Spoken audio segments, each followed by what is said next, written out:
Welcome back for part 2. So once your dough looks about like this in your pan, you're ready to go. Now what you're going to want to do is transfer it to a plate or a bowl and put it in your refrigerator for about 15 minutes, okay? Because it's going to be very hot because it was just on the stove. Once it's cool enough to touch and work with, it can still be warm, but you don't want it to be so hot it burns your hands. Then you want to do something called kneading the dough. This basically means you're going to fold it over and use the palm of your hand to press it down, okay? Then I'm going to turn my dough, fold it over, and press it down again.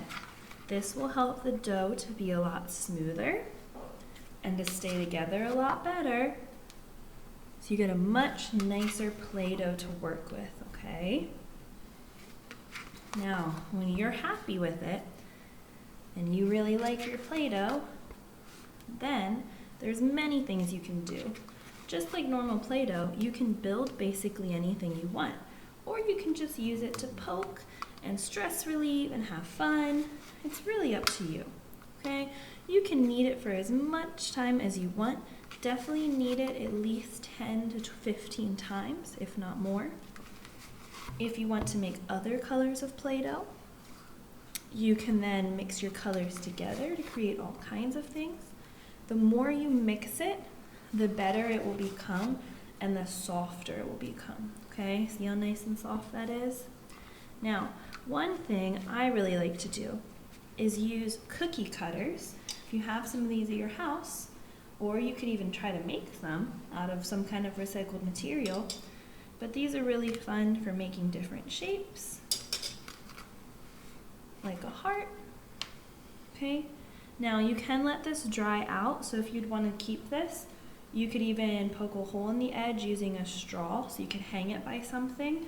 It could eventually become even a Christmas ornament. If you want to keep it soft, you just want to take a plastic bag or a plastic container and put it inside of it and make sure you close it nice and tight, okay? If you leave this out in the air, it will get dry, okay?